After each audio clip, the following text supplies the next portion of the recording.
សួស្តីបងប្អូនទាំងអស់គ្នាមិនដែរបងប្អូនលើការបានប្រជុំបានមួយវត្តហើយមិនទី14ហើយចំណែកខ្ញុំនេះវិញមកវត្តក៏អត់ទាន់បានដែរការងារចុងភៅរបស់ពួកខ្ញុំនេះគឺបានសម្រាប់ទីសាថ្ងៃប្រជុំចុងភ្ញៀវ booking ច្រើនគាត់កក់ច្រើនអញ្ចឹងពួកយើងខាងចុងភៅអត់បានសម្រាប់ទេត្រូវចែកគ្នាឈប់អ្នកណាឈប់មកអ្នកណាឈប់ខអញ្ចឹងណាបងប្អូនចឹងទៅពួកខ្ញុំតែលើការបានប្រជុំមកចូលឆ្នាំពួកខ្ញុំអត់ដែរបានមានពេលវេលាទៅស្រុកបានចំថ្ងៃប្រជុំនៅចូលឆ្នាំមកទីដោយសារពួកខ្ញុំ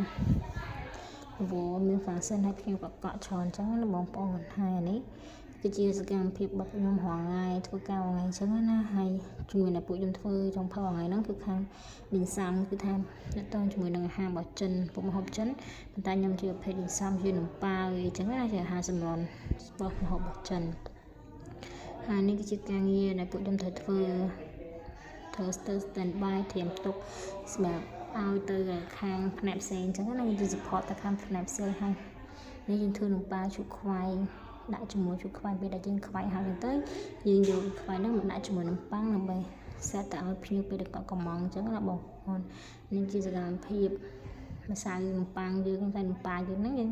ធ្វើទៅយើងលាបខ្លាញ់លាបម្សៅចាក់បាច់ឆ្អែតតាមតែយើងចង់បានមុតរបស់វាអញ្ចឹងមួយអញ្ចឹងណាបងប្អូនតែក៏ថ្ងៃអត់មានទេមានតែប៉ុណ្ណឹងធ្វើរងថ្ងៃដែរអញ្ចឹងណាបងប្អូន